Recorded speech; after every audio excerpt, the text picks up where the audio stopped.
All right, so let's go ahead and move on. Featured artist of the night is a dude named Ronin from Philly. Got a little submission. Got a submission from somebody he works with, and the song "Chemical Smiles" really grabbed me. I thought it was really awesome and definitely worth the feature. So, Ronin, how you doing tonight, man?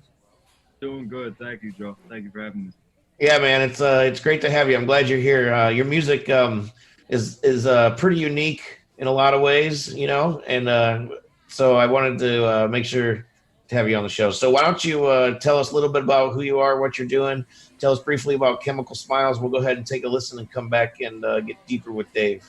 Sure, yeah. In terms of who I am, that's a broad question. I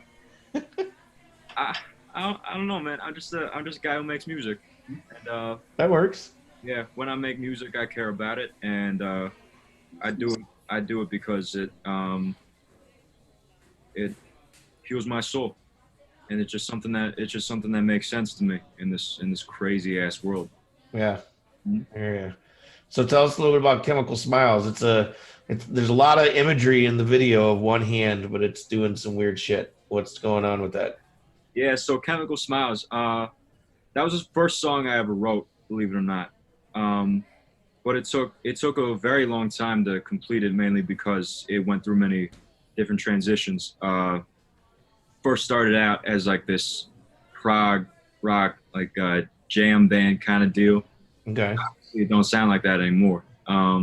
It went through a series of progressions, ultimately coming out to uh, heavy electronica kind of stuff, and I had to learn how to produce on a computer, and I basically went through trial and error, and so I've got sounds and I put everything together, and I've liked it. So Right on. yeah, I Cool. produced Chemical Smiles from scratch all by myself. Awesome, dude. That's a good story. Cool. So we're gonna take a listen to it. We'll come back, get deeper with Dave. Yep. So it'll be 2 minutes. And you guys What's up? I know it's driving me insane. It ain't those eyes that kill a man, that ass in your top brain. Put you in my veins like octane. You choke me, I can't help but stare, but your lips is like champagne. A piece of you makes me crave some more sin. Beauty that cuts deeper than your skin. Baby, you blood diamonds in the rough. You got something, babe, you got something, babe, that haters can't touch. It's your chemical smile. They hide your pain, I know you can. Your chemical smile. 1, 2, 3, 4, bam, I found your chemical smile. They hide your pain, I know you can. Your chemical smile. Baby, just come clean tonight.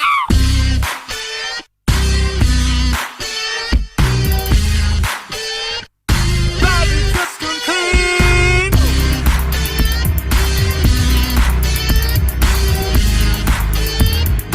Baby, just come clean tonight. I'll kiss you till you're lovesick. Keep grinding through the dark. But then won't you confess what evil voice left that mark? What did that? Don't you dare conceal it underneath your long sleeve shirt. Wearing match will lead you a life, fulfill your curse. You're bleeding from your wrist, it's turning red. But don't you be embarrassed, or else you'll be falling dead. No one else is looping through my head. You got something, babe, you got something, babe, that haters can't touch. It's your chemical smile. They hide your pain, I know you can. Your chemical smile. 1, 2, 3, 4, bam, I found your chemical smile. So I came across this artist around the mid 80s. He sounded really different. He had mixing all these different styles. It was hard to kind of put a genre on him. And it was really different, but I loved it. And the guy became a legend. I mean, that was Prince, right? So Ronin, you list him as a reference in your bio. And I actually had a similar feeling when I was listening to your stuff, because it's like, same thing. There's like all these influences floating around, but it's different than anything else I've heard.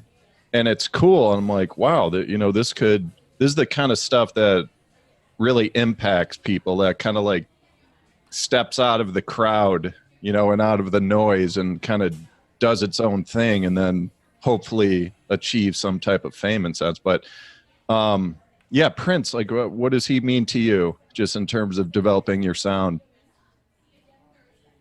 When I first listened to Prince, I didn't get him, which was important to me because I feel like just inherently I understood music, like, you know, it made sense to me naturally. So then this tiny man who wears makeup and, you know, and then he just doesn't care what anyone thinks about him. You know, when he makes songs that I just don't get at first, I knew that I already knew that he was famous because it was such a long time ago that you know, that he made it big. But I basically fell in love with the sound immediately. And then he's got such crazy amount of work out there right now, you know. And he's got this big ass vault, you know, with thousands of songs that he never planned on releasing, and just man was a legend. Yeah, it was a legend. I mean, amazing dancer too, which, you know, you don't really kind of get until you see him live. Mm-hmm. And then probably one of the most underrated guitarists of all time. Like the guy, I would encourage people to go just look on YouTube at the Rock and Roll Hall of Fame induction. While My Guitar Gently Weeps, he just goes off and kind of, you know, shows his lead skills, and the guy was just a legend. Yeah. But anyway, so yeah, I was just kind of catching up with you before the show. You're working with a guy named Joe Vulpes, who is kind of part of Lady Gaga's early career. I mean, how'd you meet up with him, and what's his story? Yeah, so I met up with Joe Vulpes on January 1st. He had poisoning from a New Year's Eve party, I believe, and basically just dumb luck that I happened to meet him. And he was basically how you would expect a person to behave on food poisoning. He was not very excited to have some stranger come into him trying to get him to listen to some of his yeah, he heard a demo of Chemical Smiles and a few other of my tracks, and then we've been working together ever since. So is he helping like mix and everything? Like what's his role? Is he also like managing and everything? Yeah, so Joe is formerly known as my manager. He helped me mix and master the songs. You know, I had produced all the tracks and I composed a song. He basically helped finalize it, which some would say is the most important part, you know, of the whole songwriting process. Yeah, I mean, it's just been a crazy ride, man. Yeah, man, I was reading this interview you did on All Access, Music All Access, and it seems like you're just kind of taking a Zen-like approach to all this. Like you're just kind of going with the flow, and all these cool things keep happening. It's like, all right, let's keep going. Let's just keep going further. I mean, is that truly how you're approaching this, or are you secretly planning in the background and not talking about it? No, I would see. Life is kind of a thing where you never can predict how it would go out. You know, a couple years ago, I was in college and I was trying to figure out what I was going to do with my life, and I never figured it out. Like I knew that I wanted to do something with music, and I knew that I loved music more than I loved anything else. But I never expected that it would actually be real. You know, because I just like music to the point where, you know, I would listen to it all the time. I'm the kind of person who always wears earphones or something like that. And I just produce, and I forget what time it is, and, you know, I basically accidentally watch the sunrise sometimes. And then, yeah, it just really came out to the point where I like music a lot. It became something where I possibly considered doing it, but then life turned out to be, you know, in that kind of favor, you know. That's cool, man. Very cool. So I just want to shout out. So your website is himtheronin.com, HAMTHERONIN.com. What's the him part? What does that mean? Him, I mean, I'm not really sure about that. You don't have to be. Sure it's like a secret code or something. It's like him. What? It's like, hey, that's him. He's the Ronin guy. I mean, yeah. I mean, that was. I thought when you asked about that, you were like expecting some kind of profound answer, but that's not it. That's it. No, I had no expectation. I was just curious. It was but so social media, are you active on like Twitter and Instagram and everything, or are you? Yeah, so I got an Instagram. It's the same handle as my website. Yeah, that's actually the hardest part about all of this. Because I have severe social media anxiety. Yeah, I saw that in that interview. What does that mean? Like you just. Well, I just generally have social anxiety. If you couldn't tell, but Welcome to the club, brother.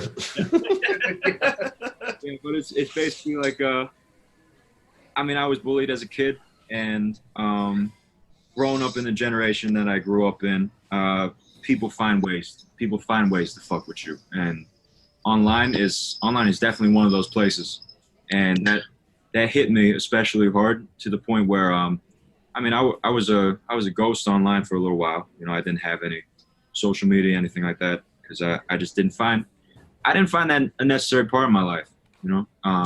Yeah, I think there's so much trolling that goes on Twitter and everything. I just saw some statistics, Joe. You probably know better than me, but I know Twitter's, better than you always, Dave. Oh, well, of course, man. But Twitter growth has completely plateaued. Like Instagram just shot past it.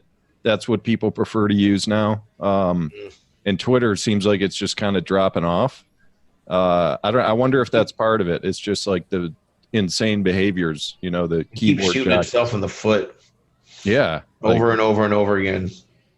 But anyway, Ronin, it was a great pleasure chatting with you and having you on the show. Joe will be in touch with you. You should come back and critique some music, you know, just like Ryan's doing for us. So Thank you very much for having me.